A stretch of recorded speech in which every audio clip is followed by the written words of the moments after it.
Girtam 20-mečiui nesuvaldžius automobilių ir taranavus dujų rezervuarą, pro nulaužtus alsuoklius ėmė veržtis propano dujos. Bet kurią akimirką grėsė sprogimas, jį galėjo sukelti net mažiausia kibirkštis.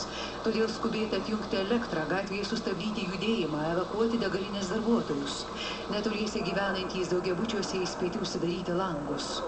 Problema yra tame, kad nėra specialistų, kurie galėtų užsandarinti rezervuarą, nes yra lūžę grinai alsuokliai nuo pačio rezervuaro, nėra jokių tarpinių sklendžių ir paprasčiausia dujos veržiasi pro tą vietą. Ugniagesiai liko budėti, kol dujos savaime ištekės iš požeminio rezervuaro. Spėjama, kad į orą pateko 3 kubiniai metrai pavojingų dujų. Vėliau degaliniai specialistai likusias perpumpavo. Avarijos nuostoliai skaičiuojami. Vairuotojų nustatytas sunkus girtumas, beveik 5 promilės alkoholio. Jam gali tekti sumokėti ne tik už dujas bei sulaužytą rezervuarą, bet ir už degalinės prastovas bei gelbėjimo tarnybų darbus. Violeta Juzonytė, Elminas Mikalauskas, LNK žinios, Panevėžys.